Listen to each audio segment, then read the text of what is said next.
Yesu nashimwe bwoko bw'Imana, ndabasuhuje nanone mbifuriza amahoro n'umugisha bituruka ku Mana Data. Uyu mwanya tugiye gufatanyiriza hamwe gusenga isengesho ryo kwikuraho igitutsi umwanzi yadushyizeho.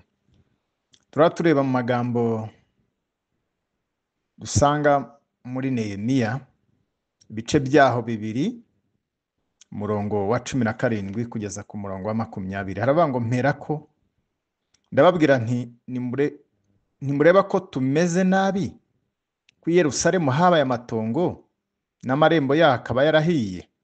Nimuze twubake inkike z'i Yerusalemu, tudaguma kuba igitutsi. Babwira ukuboko kw'Imana yanjye uburyo kwangiriye neza, babwira n'amagambo umwami yambwiye. Baravuga bati nimuhaguruke twubake. Nuko biyungamo bagira imbaraga zo gukora uwo murimo mwiza.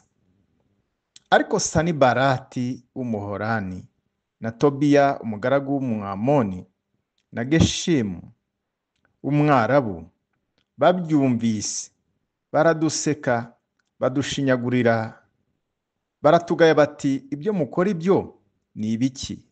Murashaka kugomera umwami? Maze ndabasubiza nti Imana nyir'ijuru niyo izatubashisha. Nicyo kizatuma twebwe abagaragu bayo duhaguruka tukubaka, ariko mwebwe nta mugabane, nta n'uburyo, nta n'urwibutso mufite muri Yerusalemu. Amen. Tubonye umugaragu w'Imana Nehemiya yarahagurutse, ahaguruka kubera iki? Kubera igitutsi cyari kiri kuri Yerusalemu. Ahaguruka kubera amarembo Yerusalemu yari yarahiye. Ahaguruka kubera inkuta z'i Yerusalemu zari zarasenywe. Ahaguruka kubera iki? Kubera igitutsi cyari ku bantu ngo bari barasigaye i Yerusalemu ubwo abandi bajyanwagaho iminyago bakajyanwa i Babuloni. Hari abandi basigaye i Yerusalemu ariko bagira agahinda kenshi, barashinyagurikwa, baratukwa. Hanyuma bituma uyu Nehemiya ahaguruka, aravuga ngo Yerusalemu ntabwo hagomba kugomeza kuba igitutsi. Hanyuma amaze guteranya abantu, Bibiliya iravuga ngo biyungamo imbaraga, ngo batangira gukora kugira ngo bongere kubaka Yerusalemu, kugira ngo bakure igitutsi cyari kuri Yerusalemu. Ariko mu mwanya batangiye gukora, umwanya batangiye kwiyungamo imbaraga, hahaguruka abantu aribo ba Sanibalati, Yesu ashimwe cyane, aribo ba Tobiya, aribo ba Geshemu. Abo batangira guca intege abantu, ngo batangira kubaseka, batangira kubashinyagurira, batangira kubabwira amagambo y'urucantege.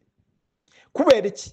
Kubera yuko babona abantu batangiye gukora, kubera yuko umwanzi adashaka yuko wava muri icyo gitutsi, kubera yuko umwanzi adashaka kuva mu gisuzuguriro, watangira kugira icyo ukora akaza kuguca intege, akaza agakoresha amagambo y'urucantege, agakoresha ibikorwa by'urucantege.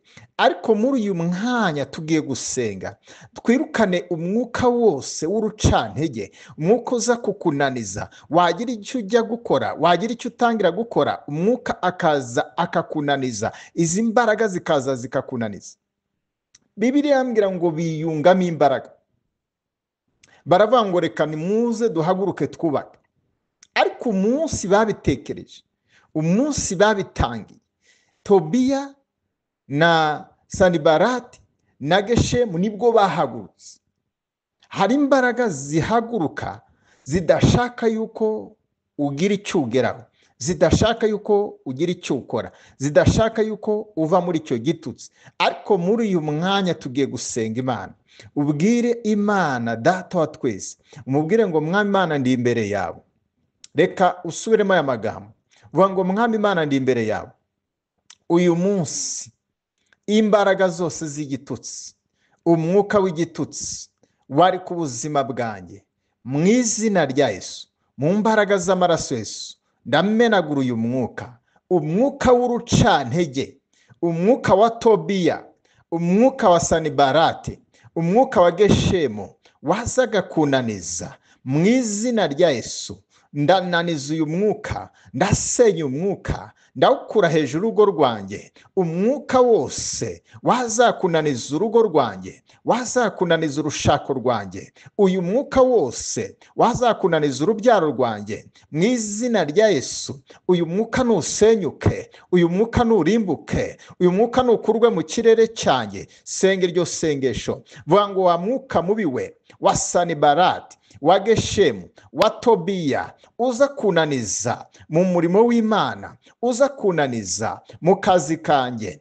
uza kunaniza mu rushako rwanjye, uza kunaniza mu izina rya Yesu ndakuraho uyu mwuka w'amananiza, ndasenya umwuka wose uza kunaniza, uyu mwuka w'urucantege uza kunca intege ugatuma ntabasha gusenga, ukananiza iyo ntekereje gusenga, iyo ntekereje kugira icyo nkora. Uyu mwuka urananiza ukansikamira. Wa mwuka wa Tobiya we uza kunaniza, wa mwuka wa Sanibarati we uza kunaniza, wa mwuka wa Geshemu we uza kunaniza, ndagukura mu kirere cyanjye. Senyuka, rimbuka mu izina rya Yesu, kurwa mu buzima bwanjye. Uyu munsi ndahagurutse, nakira imbaraga z'Imana, nakire gukora kw'Imana mu buzima bwanjye mu izina rya Yesu. Uyu mwuka wa Tobiya na Sanibarati na Geshemu uhagurukira abakozi b'Imana bari batangiye umurimo mwiza. Igihe cyose utangiye gukora ibintu byiza, hari imbaraga ziza kukunaniza, hari umwuka uza kukurwanya, hari umwuka uza kuguca intege, hari imbaraga zigusubiza inyuma. Uyu ni umwuka wa Tobiya, uyu ni umwuka wa Geshemu, uyu ni umwuka wa Sanibarati. Ariko Nehemiya ngo arababwira ngo Imana nyir'ijuru izatubashisha. Nubwo uyu mwuka wahagurutse, ariko Nehemiya we yaravuze ngo nubwo Tobiya yahaguruka, nubwo Sanibarati yahaguruka, nubwo Geshemu bahagurutse, ariko Imana nyir'ijuru izatubashisha. Bibiliya irambwira ku murongo wa 20 ngo nicyo kizatuma twebwe abagaragu bayo duhaguruka tukagira gute, tukubaka. Twebwe abagaragu b'Imana, Imana twiringiye, Imana yaduhamagaye, Imana dushaka ku manywa na nijoro, iyo niyo idushoboza, niyo iduha imbaraga. Arongera ababwira ngo ariko mwebweho nta mugabane, nta n'urwibutso mufite muri Yerusalemu. Ugiye kwirukana umwuka, ugiye kwirukana imbaraga zafashe umwanya mu byawe. Umwuka waje ukicara mu rugo rwawe, umwuka waje ukicara mu kazi kawe, umwuka waje ukicara mu rubyaro rwawe. Imbaraga zaje kwiha ibyawe. Nehemiya arababwira ngo nta rwibutso mufite he muri Yerusalemu, kuko Sanibarati na Geshemu ndetse na Tobiya bari baraje muri Yerusalemu, ariko arababwira ngo nta rwibutso muhafite. Reka uvugane n'uwo mwuka, niyo mbaraga y'uburwayi yaje kufata urwibutso mu mubiri wawe. Reka uvugane n'uwo mwuka, niyo mbaraga yaje gufata umwanya mu rushako rwawe, uyirukane ubibwire ngo nta rwibutso ufite.